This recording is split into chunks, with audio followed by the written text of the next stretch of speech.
Member of the Umkhonto weSizwe High Command, Duduzile Zuma Sambudla, will have to face the music as she will undergo an internal disciplinary process for insulting the party's Secretary General, Floyd Shivambu. The party's Deputy Secretary General placed much emphasis on discipline amongst party members.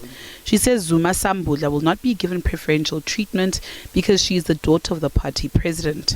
I would like to clearly indicate that disciplinary processes, internal disciplinary processes are in progress. That is the response in respect of the question regarding Duduzile. Shivambu has emphasized the party's stance that Advocate Busio Mkhwebane remains the convener of Mpumalanga. Mkhwebane was appointed to the position in January after National High Command member Mary Paddy was suspended. That's despite a ruling made by the courts that Paddy's suspension was unlawful. As a result, both Mkhwebane and Paddy recently held separate parallel rallies in Mpumalanga in an attempt to assert their positions.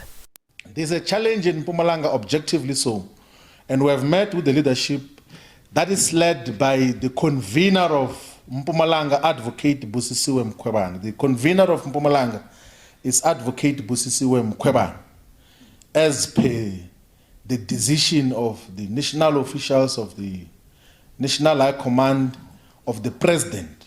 So that is the convener of Mpumalanga.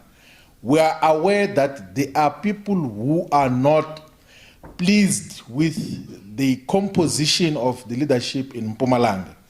Such is the case as well in Limpopo. That is why we gave an indication here that the leadership, the national officials, will go to the province to listen to each and every member of Umkhonto weSizwe as to what are the basis of their concerns so that we can resolve all these issues and then we end up with one organization.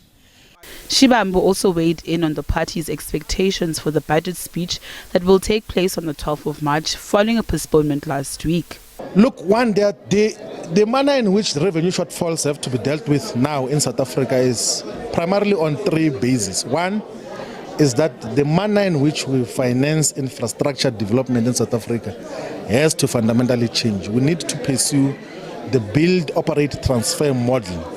There are so many interested parties from other parts of the world. Our friends in BRICS are willing to assist in the infrastructure programs which we do not need to spend direct money on as a state. So if we do not do that, we can then be able to shift the resources to the basic needs that are needed. That is one. But two, there has to be a decisive action on dealing with tax base erosion, transfer pricing and illicit financial flows, because that phenomena continues to define South Africa's industry, and that has to be combated. It needs a decisive legislation, but also a decisive revenue collector which will not tiptoe around these multinational corporations, particularly in the resources sector. Meanwhile, Shivambu says the due date for constituting structures of the party across the country is next month so that the party can start preparations for the 2026 local government elections. Natasha Piri, SABC News, Johannesburg.